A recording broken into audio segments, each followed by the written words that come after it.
The rain fell like acid on the broken streets of Sector 7, each drop hissing against the cracked pavement where two figures huddled beneath a collapsed transport platform. Zara pressed closer to her younger sister Kira, their blue-tinged skin barely visible through the grime and exhaustion that clung to them like a second layer.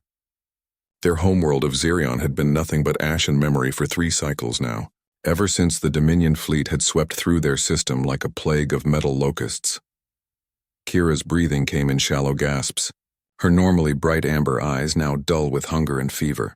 The infection from her untreated wounds was spreading, turning the edges of her natural bioluminescent markings a sickly green. Zara knew they had perhaps days, maybe hours, before her sister would succumb to the poison coursing through her veins. The medical stations in this part of the colony world refused treatment to refugees, especially those without proper documentation or credits. The sisters had tried everything. Begging at the spaceport yielded nothing but cruel laughter and kicked ribs. The few jobs available to their species paid barely enough for a single meal, and even those had dried up when the economic sanctions hit the outer colonies. Other refugees looked at them with the same desperate hunger in their eyes, offering no help because they had none to give. Marcus Chen wiped the sweat from his forehead as he finished his shift at the atmospheric processing plant. The work was brutal. 12 hours of maintaining the massive machines that kept the colony's air breathable, but it paid enough to keep his small apartment and put food on his table. He had been on New Terra for 8 months now, having left Earth after his discharge from the Colonial Defense Force. The nightmares from the war still haunted him, but physical exhaustion helped him sleep. As he walked through the industrial district toward his transport stop, something caught his eye in the shadows beneath the old platform. 2 small forms pressed together against the rain, so still he almost mistook them for debris. But then one of them moved, and he saw the faint glow emanating from what looked like skin markings. His military training kicked in automatically, cataloging details. Humanoid but clearly non-human, malnourished, injured, and very young. Marcus had seen enough war to recognize suffering when he saw it. During his service, he had witnessed the aftermath of the Xerion conflict, had helped evacuate survivors from burning cities. These 2 bore the distinctive features of that destroyed world. His commanding officers had briefed them about the refugee crisis, how most colonies were turning away the displaced populations due to resource constraints and political pressure from the Dominion sympathizers. He should have walked away. That would have been the smart thing, the safe thing. Getting involved with refugees could mean losing his job, his residence permit, maybe even deportation. The colonial government had made it clear that harboring undocumented aliens was a serious crime. But as he watched the smaller one convulse with what was clearly a medical emergency, Marcus found himself remembering his sister Emily, how she had looked in the hospital bed before the cancer finally took her.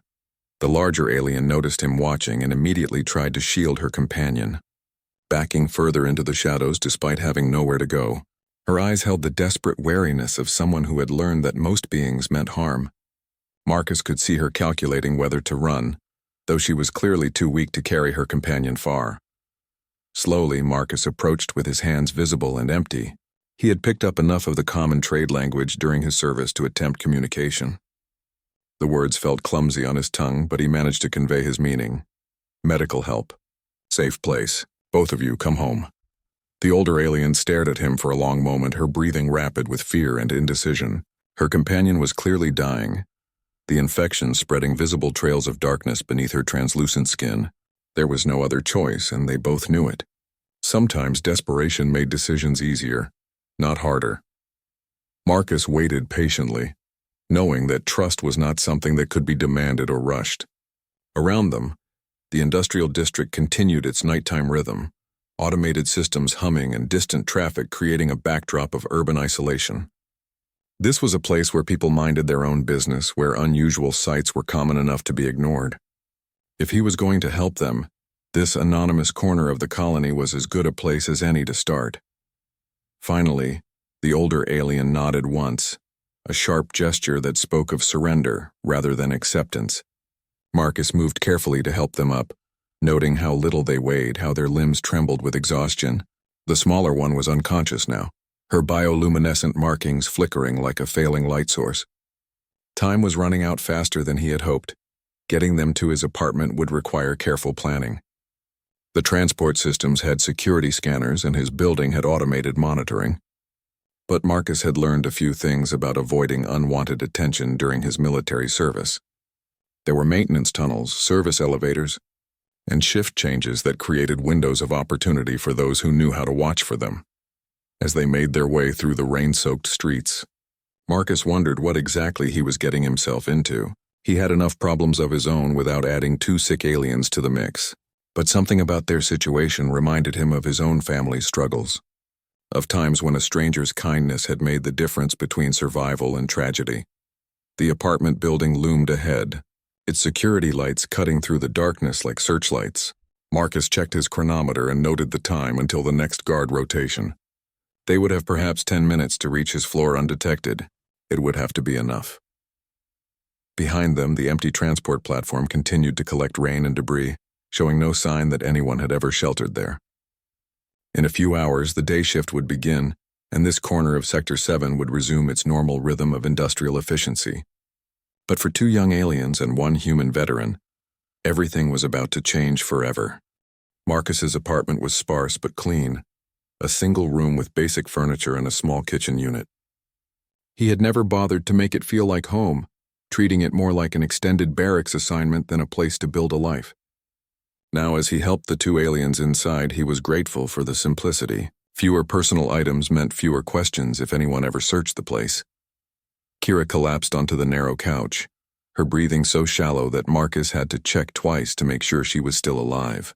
Her sister Zara remained standing despite her obvious exhaustion, positioning herself between Marcus and Kira, with protective instincts that reminded him of wounded soldiers guarding their fallen comrades. Trust, Marcus realized, would have to be earned one small action at a time.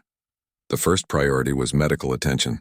Marcus retrieved his military first aid kit from under the bed, the advanced battlefield med pack that every colonial defense veteran was allowed to keep.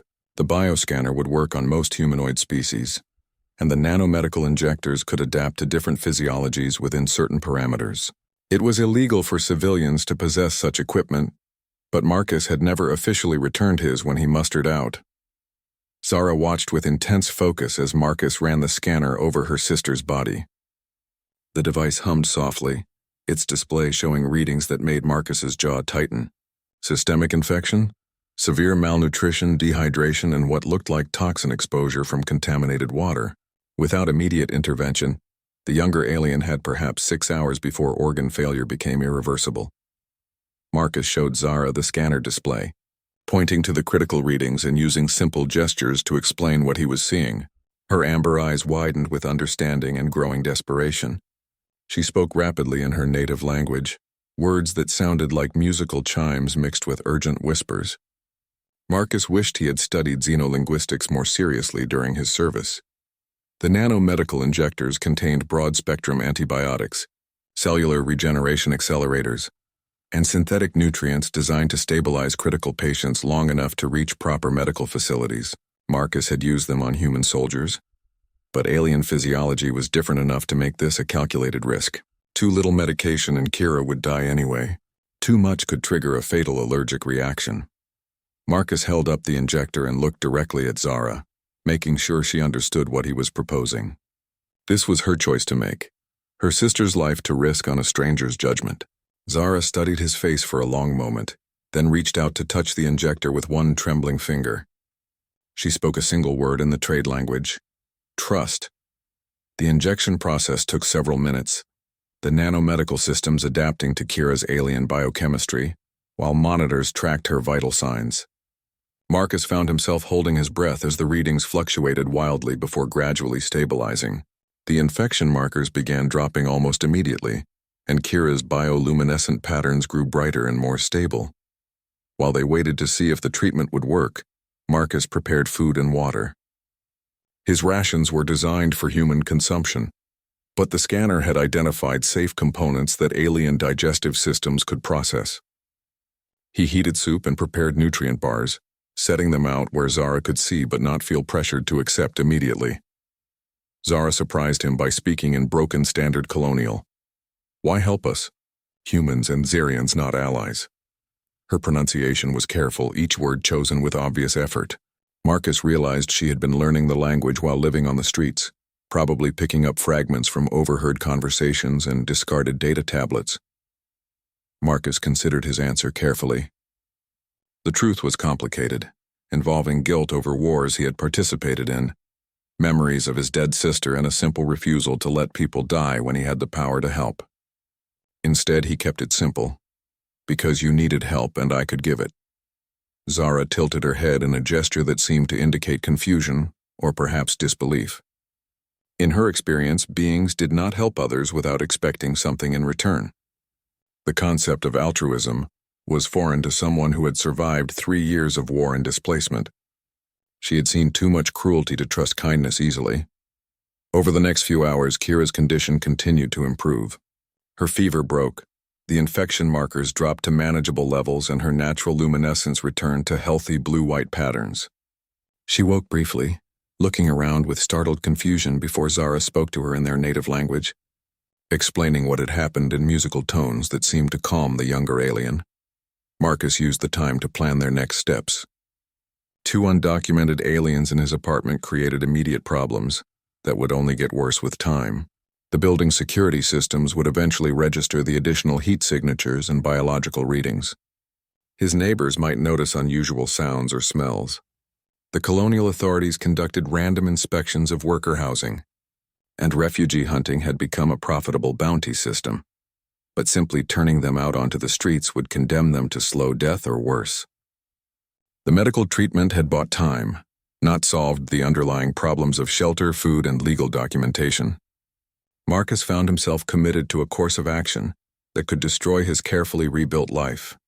But backing down now felt like a betrayal of everything he had once sworn to protect. Zara seemed to understand his dilemma without needing explanation. She had learned to read the expressions and body language of dozens of different species during her years as a refugee. The tension in Marcus's shoulders, the way he kept checking the time and looking toward the door, all indicated someone wrestling with dangerous decisions.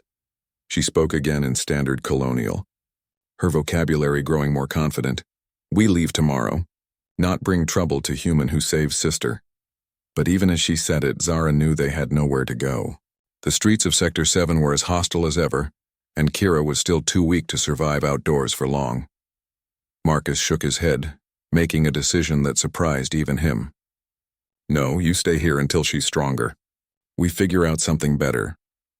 He was thinking of the maintenance tunnels beneath the industrial district, the abandoned sections of the old mining complex where someone could hide for months if they knew how to avoid the automated patrols. As night deepened into morning, Marcus realized that his simple life of work, sleep, and careful isolation was over. 3 beings now depended on decisions he would make in the coming days. The thought should have terrified him, but instead he felt something he had not experienced since leaving the military, a sense of purpose beyond mere survival. Outside, the colony continued its routine cycles, unaware that in one small apartment, a human veteran was beginning a journey that would challenge everything. The galaxy thought it knew about humanity's capacity for compassion. 3 days passed in careful routine. Marcus went to work each morning, leaving detailed instructions about staying quiet and away from the windows. He brought back additional food, medical supplies, and most importantly, a black market data tablet loaded with language learning programs. Zara absorbed the standard colonial lessons with desperate intensity, understanding that communication was survival. Kira recovered with remarkable speed once the infection cleared her system. Her natural healing abilities were far superior to human standards, and Marcus watched with fascination as minor cuts and bruises disappeared overnight. She was younger than he had initially thought, perhaps equivalent to a human teenager, with an innocent curiosity that seemed untouched by the horrors she had experienced. The sister's presence transformed Marcus's sterile apartment into something warmer. Zara attempted to clean and organize with materials at hand, while Kira discovered an old music player that Marcus had forgotten he owned. The alien melodies she hummed while helping with simple tasks created an atmosphere of hope that Marcus had not felt in years. But the outside world was closing in. During his shift at the atmospheric plant, Marcus overheard conversations about increased refugee sweeps in the residential districts. The colonial government was under pressure from Earth Central to reduce the undocumented population, and bounty hunters were earning substantial credits for each alien turned over to deportation centers. More concerning were the questions his supervisor had started asking. Why was Marcus working extra shifts to earn additional credits? Why had he requested emergency medical supplies from the plant's dispensary? The man was not inherently suspicious, but patterns that deviated from normal behavior attracted attention in a surveillance state. Marcus knew they needed better long-term solutions. The abandoned mining complex he had been considering was a real possibility, but it would require careful scouting and preparation. The tunnels were dangerous, filled with unstable structures and toxic gas pockets, but they offered something more valuable than safety: invisibility. That evening, Marcus spread building schematics across his small table, while Zara watched with growing understanding. Her mathematical skills proved surprisingly advanced, and she quickly grasped the layout of maintenance shafts, ventilation systems, and power conduits that could provide hidden pathways through the colony. Kira's language skills were developing even faster than her sister's, perhaps due to her younger, more adaptable mind. She chattered constantly in broken standard colonial, asking questions about human customs, Earth history, and why Marcus had risked everything to help them. Her innocent directness often caught him off guard. Why humans fight Xerians? She asked one evening while Marcus prepared their meal. Xerians not hurt humans before war. It was a question that had haunted Marcus throughout his military service, one that his commanding officers had answered with political rhetoric rather than honest explanations. Marcus found himself telling them about the resource conflicts, the trade disputes that had escalated into military action, and the way powerful beings used fear to justify violence against weaker populations. He explained how many humans had opposed the war but been overruled by those who profited from conquest and exploitation. Zara listened with intense focus, occasionally translating complex concepts for her sister. She had suspected that the official war narratives were incomplete, but hearing confirmation from someone who had participated in the conflict provided crucial context for understanding their current situation. The conversation revealed something important about human nature that surprised both aliens. Marcus felt genuine guilt about his species' actions during the war, despite having followed orders and conducted himself honorably by military standards. This capacity for moral self-reflection was rare among the galactic civilizations they had encountered. On the fourth night, their fragile security collapsed. Marcus returned from work to find Zara pressed against the door, listening to voices in the hallway outside. Building security was conducting random inspections, checking for maintenance violations and unauthorized occupants. They had perhaps 10 minutes before the security team reached his floor. The escape plan they had discussed became immediate necessity. Marcus grabbed essential supplies while Zara helped her sister into the oversized human clothing they had modified for disguise. The ventilation shaft access panel in his bathroom had been prepared days earlier. Its security sensors bypassed using techniques Marcus had learned during covert operations. Moving through the building's maintenance systems with two aliens who had never navigated such spaces required careful coordination. Zara adapted quickly to the confined spaces, but Kira struggled with claustrophobia and the unfamiliar sounds of building machinery. Marcus guided them through routes he had memorized, timing their movement to avoid automated patrol schedules.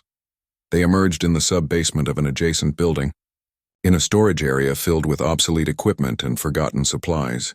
Marcus had prepared a small cache here over the previous days: food, water, medical supplies, and tools for accessing the underground passages that connected to the old mining complex. The underground network was vast and largely unmapped, a legacy of the colony's original excavation projects. Environmental sensors had long since failed in most sections, creating blind spots where beings could move undetected. But the same conditions that provided concealment also posed serious dangers.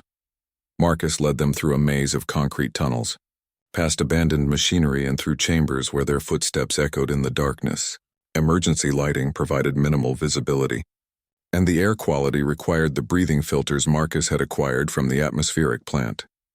Kira was frightened by the underground environment, staying close to her sister and jumping at every unexpected sound.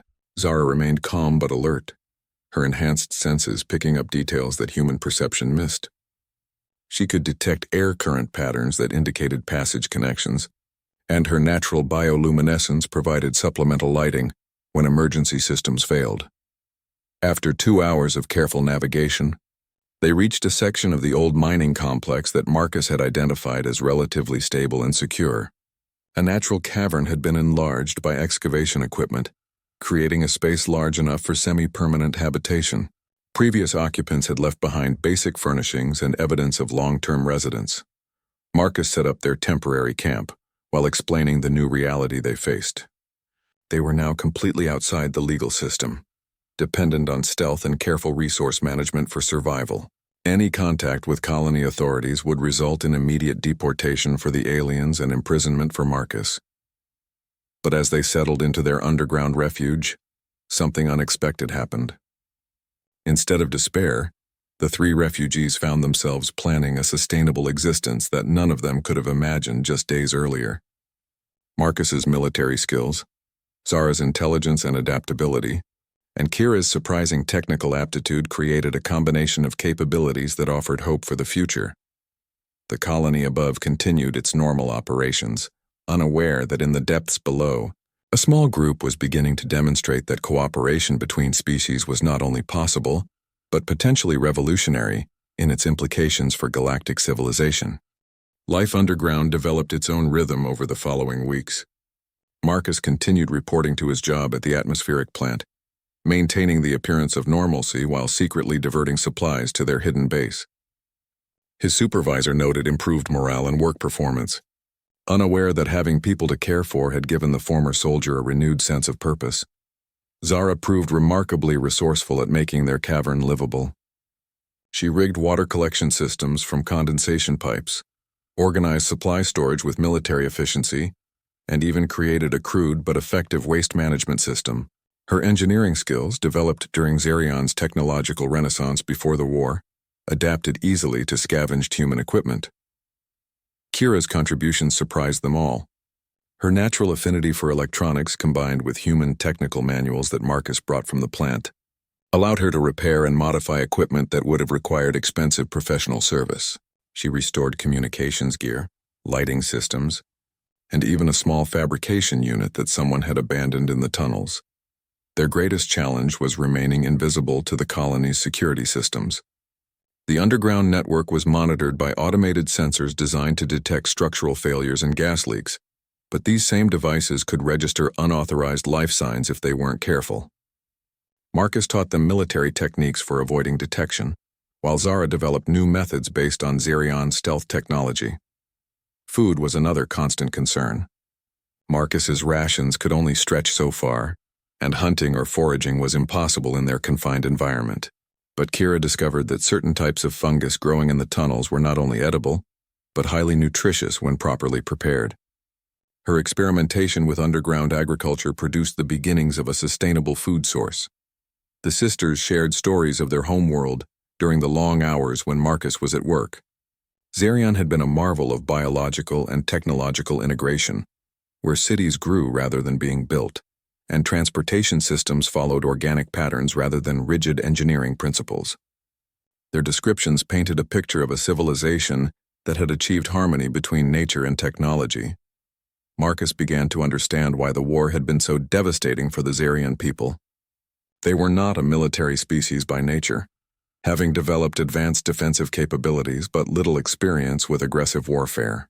When the Dominion attacked, supported by human forces, Xerion's peaceful society had been unprepared for the brutality of industrial-scale violence. The guilt Marcus felt about his participation in that war drove him to learn everything he could about Xerion culture and history. He discovered that his people had destroyed something unique and beautiful, a civilization that had lessons to offer the entire galaxy about sustainable living and interspecies cooperation. 3 weeks into their underground existence, they encountered other refugees.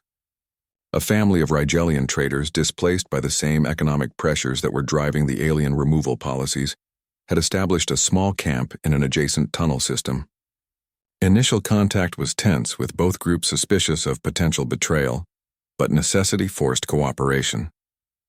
The Rigelians had access to black market food supplies, but lacked technical skills for equipment maintenance. Marcus's group had engineering capabilities but needed more diverse nutrition sources. Zara negotiated a trade agreement that benefited both families while maintaining operational security.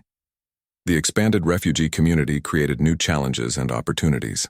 More people meant greater resource needs and increased risk of detection, but also more skills and knowledge to draw upon.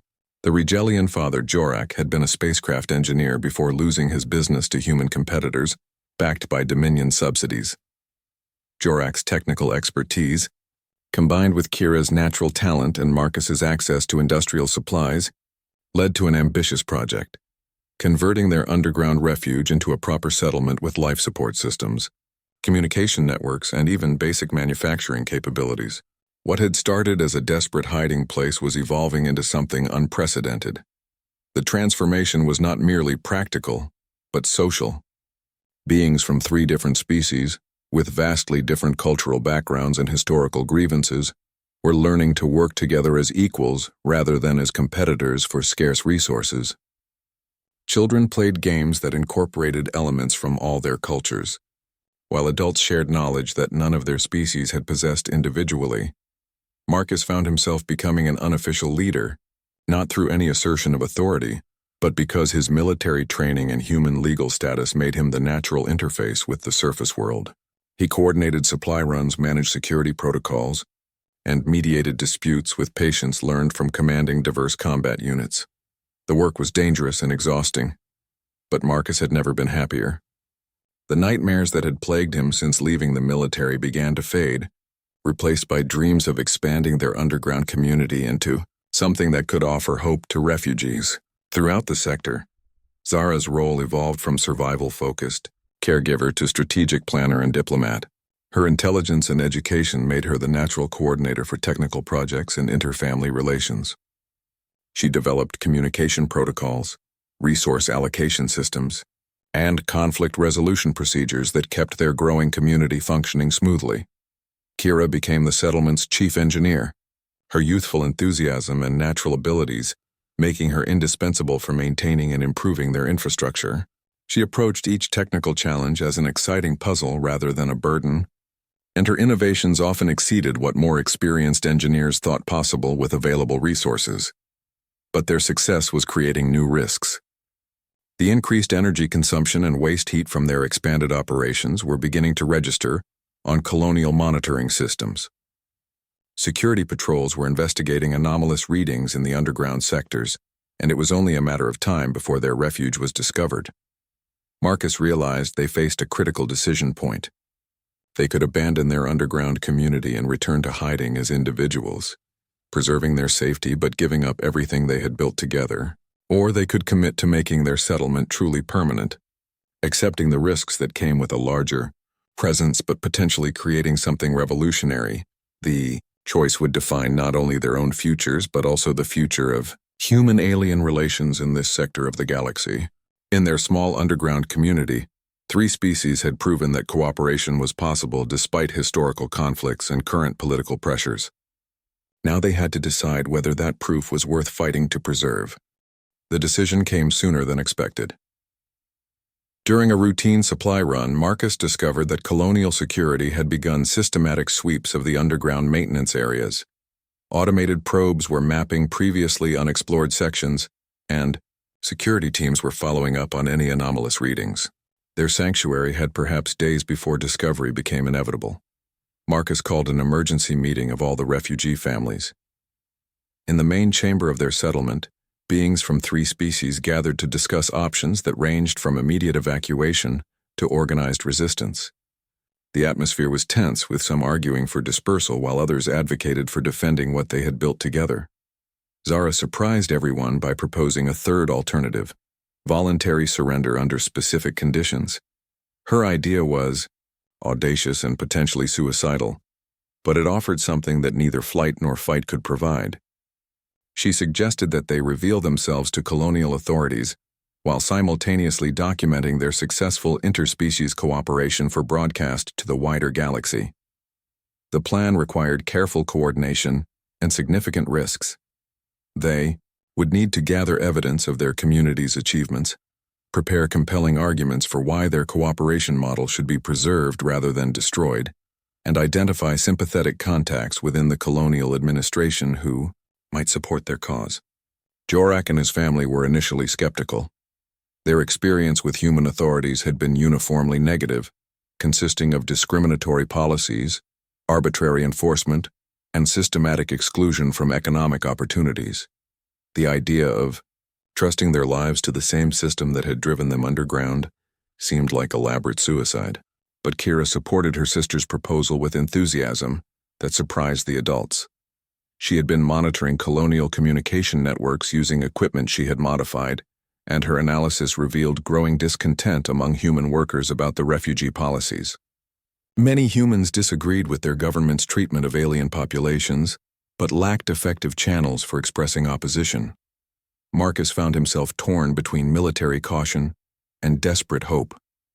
His training emphasized operational security and risk minimization, but his growing attachment to their community made the prospect of abandoning it emotionally unbearable. More importantly, he was beginning to understand that their small settlement represented something larger than individual survival. Over the next 2 days, they worked frantically to document their achievements. Kira created detailed technical specifications for their engineering innovations, showing how alien knowledge combined with human resources had produced solutions neither species could have developed independently. Jorak compiled economic analyses demonstrating the productive potential of integrated communities. Zara prepared cultural documentation that revealed how their different species had learned to cooperate despite historical conflicts and current political tensions. She recorded testimonials from each family member, explaining how their lives had improved through interspecies collaboration and what they hoped to achieve if given the opportunity to continue their work. Marcus used his military contacts to identify potential allies within the colonial administration.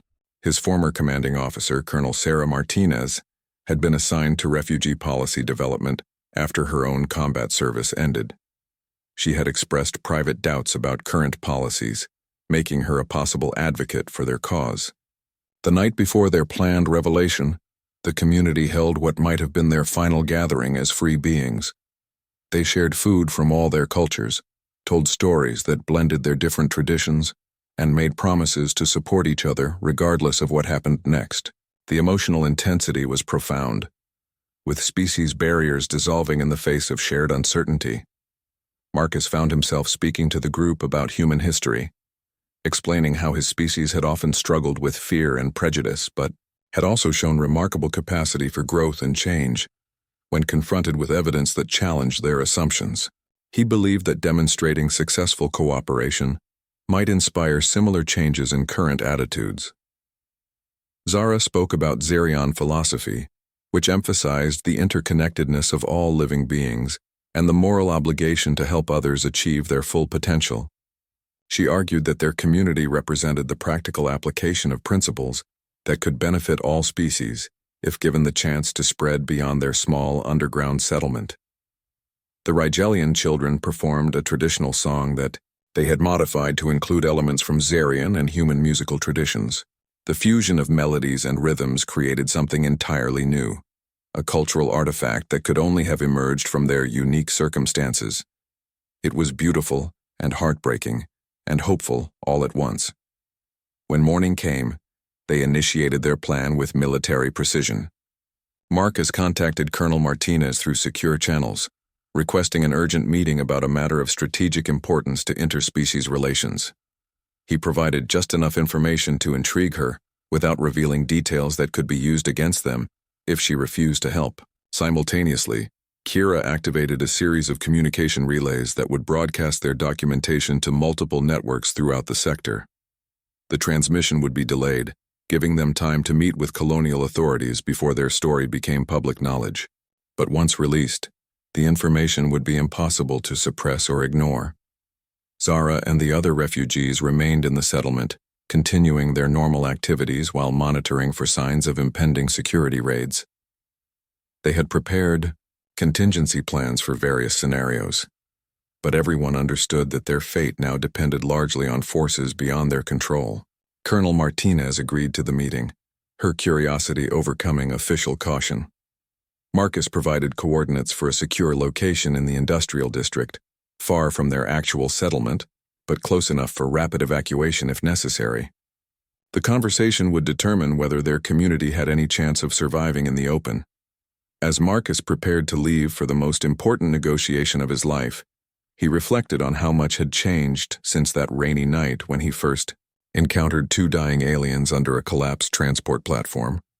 What had begun as a simple act of compassion had evolved into something that might reshape interspecies relations throughout the galaxy. The stakes could not have been higher. Success might mean sanctuary and recognition for their community, possibly inspiring similar cooperation elsewhere. Failure meant deportation for the aliens, imprisonment for Marcus, and the destruction of proof that different species could work together as equals, rather than as conquerors and conquered. In a few hours, they would learn whether humanity was ready to embrace a more inclusive vision of galactic civilization, or whether fear and prejudice would triumph over evidence and hope. Colonel Martinez arrived at the meeting location with 2 armed escorts, a standard precaution that Marcus had expected, but still found intimidating. Her expression was professionally neutral, revealing nothing about her intentions or sympathies. She had agreed to hear what he had to say, but that commitment extended only to listening, not to helping. Marcus began with a direct confession. He had been harboring undocumented aliens in violation of colonial law. Before Martinez could respond to this admission, he quickly outlined the circumstances that had led to his actions and the unexpected developments that had followed. He spoke with the precision and clarity of a military briefing, presenting facts without emotional appeals. The colonel listened without interruption as Marcus described their underground community, the interspecies cooperation they had achieved, and the innovations that had emerged from combining different forms of knowledge and expertise. He provided technical data, economic projections, and social analyses that demonstrated the productive potential of integrated settlements. When Marcus finished his presentation, Martinez studied the documentation he had provided with the attention of someone evaluating intelligence reports. Her questions were sharp and focused, probing for weaknesses in his arguments and evidence of security risks that might justify harsh responses from higher authorities. Marcus answered each question honestly, acknowledging the risks and challenges while emphasizing the unprecedented opportunities that their community represented. He explained how his initial act of medical assistance had evolved into something much larger, driven by the refugees' own capabilities and determination, rather than by any predetermined plan. The conversation took an unexpected turn when Martinez revealed that she had been monitoring unusual activities in the underground sectors for several weeks. Security systems had detected energy signatures and biological readings that suggested significant, unauthorized presence, but investigation teams had been unable to locate the source of these anomalies. Marcus realized that their operational security had been less effective than they had believed, but also that Martinez had chosen not to pursue aggressive investigation when she could have ordered comprehensive sweeps weeks earlier. Her restraint suggested possible sympathy for their situation, or at least reluctance to enforce policies she privately questioned. Martinez explained her own position with surprising candor.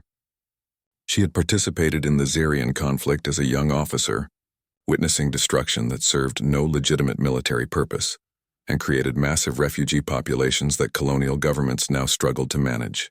The experience had left her with serious doubts about current alien policies, but personal sympathy was constrained by professional obligations and political realities. The colonial administration was under intense pressure from Earth Central to reduce undocumented populations, and public opinion was increasingly hostile toward alien refugees due to economic competition and cultural tensions. Any official who appeared soft on illegal immigration risked career destruction. Marcus understood the dilemma but pressed his case anyway. Their community represented proof that cooperation between species was not only possible but beneficial for all participants. The innovations they had developed could improve life throughout the colony, while their model of integration could reduce tensions that were currently driving both discrimination and resistance. The discussion was interrupted by an emergency communication from Martinez's headquarters.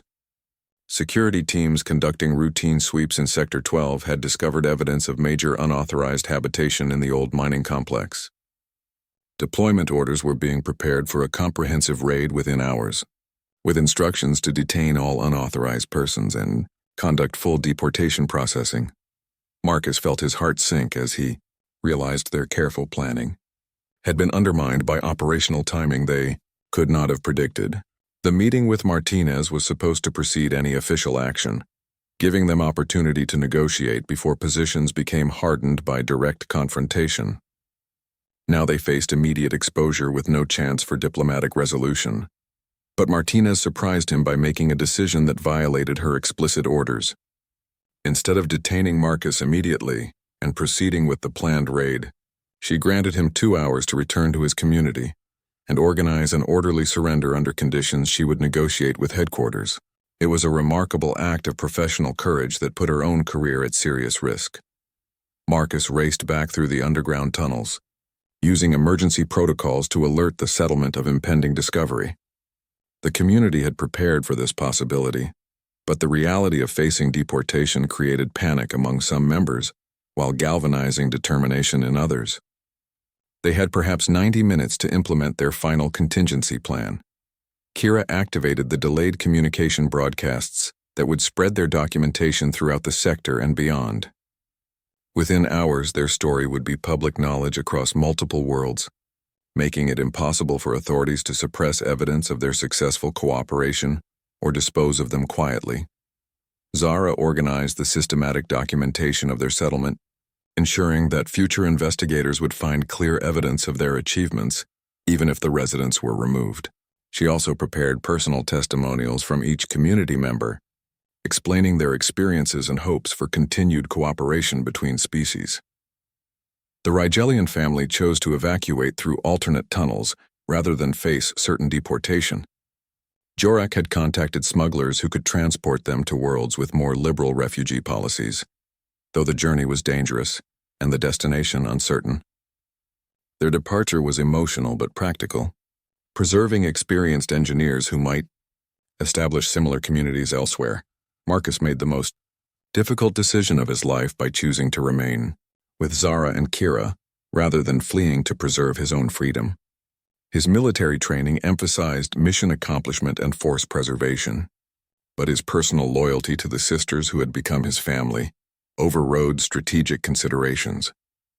As colonial security forces surrounded their settlement, the 3 core members of their community prepared to face whatever consequences their actions had earned. They had no illusions about the challenges ahead, but they also possessed something powerful: documented proof that different species could work together as equals, creating solutions that none could achieve alone. The sound of approaching boots echoed through the tunnels as heavily armed security teams moved toward their position. Marcus, Zara, and Kira stood together in the main chamber of their settlement, surrounded by evidence of what they had accomplished and uncertain about what their future would hold. But in communication networks throughout the sector, their story was beginning to spread, carrying the possibility that their sacrifice might inspire others to continue the work they had started. The question was whether the galaxy was ready to learn from their example, or whether fear and prejudice would continue to dominate interspecies relations for generations to come. The security forces that entered their settlement were led by Colonel Martinez herself, a decision that probably saved all their lives. Instead of the aggressive raid that standard protocol demanded, she conducted what amounted to a formal inspection, documenting everything they had built while treating the refugees with professional courtesy rather than criminal hostility. Marcus, Zara, and Kira were detained but not brutalized. Their settlement was secured but not destroyed. Most importantly, the evidence of their achievements was preserved intact, creating an official record that would be difficult for higher authorities to ignore or suppress. Martinez had managed to execute her orders while protecting the possibility of future negotiation.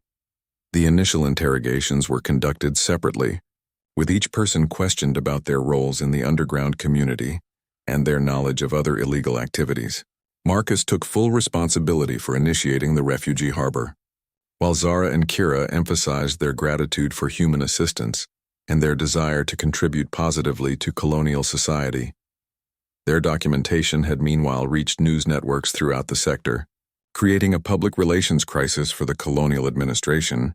The story of successful interspecies cooperation challenged official narratives about the impossibility of alien integration, while images of their underground settlement demonstrated practical solutions to problems that governments claimed were unsolvable.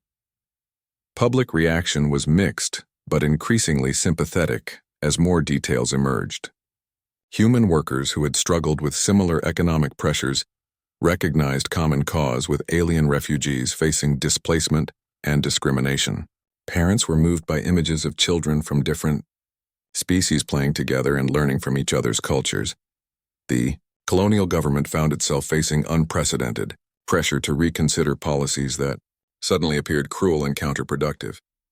Deportation of beings who had demonstrated successful integration would generate negative publicity across multiple worlds, while destruction of their innovative settlement would waste solutions to pressing technical and social problems. Colonel Martinez leveraged this political shift to negotiate alternative arrangements for the detained refugees. Instead of immediate deportation, they would be transferred to a legal residential facility where their status could be reviewed through proper administrative channels. It was not freedom, but it offered hope for eventual regularization of their situation. Marcus faced more serious charges due to his violation of harboring laws, but his military service record and the documented benefits of his actions created complications for prosecutors. Veterans advocacy groups rallied to his defense, while technical specialists praised the innovations that had emerged from his underground community. The legal proceedings stretched over several months, during which public opinion continued to evolve in favor of the refugees. Their story had inspired similar cooperation experiments on other worlds, with mixed but encouraging results. The galactic conversation about interspecies relations was shifting from fear-based isolation toward evidence-based integration. Zara used her time in detention to write a comprehensive analysis of their community's development, explaining how different species' knowledge and skills had combined to create solutions that none could have achieved independently. Her work became a foundational text for advocates of inclusive policies throughout the sector. Kira continued her technical innovations even in confinement, helping to improve the detention facility systems while learning advanced engineering concepts from human instructors. Her obvious talents and infectious enthusiasm convinced even skeptical officials that alien refugees could contribute significantly to colonial development. The breakthrough came when Earth Central commissioned an independent evaluation of the refugees' underground settlement. The assessment team included representatives from multiple species and political orientations, ensuring credibility across a broad spectrum of galactic opinion. Their findings exceeded even the refugees' most optimistic expectations. The evaluators concluded that the settlement represented a genuine advance in interspecies cooperation technology, with applications that could benefit colonies throughout human space and beyond. The innovations in resource management, social organization, and technical integration offered solutions to problems that had plagued multi-species environments for decades. More importantly, the psychological and cultural development observed in the settlement's children suggested that interspecies cooperation was not only possible but natural when beings grew up together without artificial barriers. The implications for long-term galactic stability and development were profound. Based on these findings, the colonial administration announced a new experimental program for managed refugee integration. The original settlement would be expanded and legalized as a pilot project, with Marcus, Zara, and Kira serving as coordinators for the expanded community. Other colonies would implement similar programs, monitored and supported by the successful model they had created. Marcus was granted amnesty for his harboring violations in recognition of his role in developing solutions to pressing policy problems. His military record was amended to include commendations for innovative leadership and interspecies diplomacy, opening possibilities for future service in expanded roles. Zara and Kira received legal residency status with pathways to full citizenship, along with educational and professional opportunities that would allow them to develop their considerable talents. More importantly, they were reunited with other Zarian survivors who had been living in hiding throughout the sector. The underground settlement was transformed into a proper residential complex, with improved infrastructure and expanded facilities for technical research and cultural exchange. What had begun as a desperate refuge evolved into a model community that attracted visitors and researchers from across the galaxy. Years later, as Marcus watched children from a dozen different species play in the gardens that had replaced abandoned mining tunnels, he reflected on the journey that had brought them to this point. A simple act of compassion on a rainy night had grown into something that was reshaping galactic civilization's understanding of what was possible when beings chose cooperation over conflict. Zara had become a prominent advocate for refugee rights and interspecies cooperation, her intelligence and experience making her a respected voice in policy discussions throughout human space. Kira had established herself as one of the sector's most innovative engineers, her designs incorporating knowledge from multiple species into solutions that none could have developed alone. The model they had created was spreading to other worlds, slowly but steadily changing how different species interacted throughout the galaxy. It was not a perfect solution to ancient prejudices and fears, but it was proof that those barriers could be overcome by beings willing to see past surface differences to underlying commonalities. In the end, their story became a testament to humanity's greatest strength, not military power or technological superiority, but the capacity to recognize the inherent worth of all conscious beings, and act on that recognition even when it required personal sacrifice. Two alien girls who had lost everything found not just shelter but hope, and in return they helped humanity discover its own potential for growth beyond the limitations of fear and prejudice.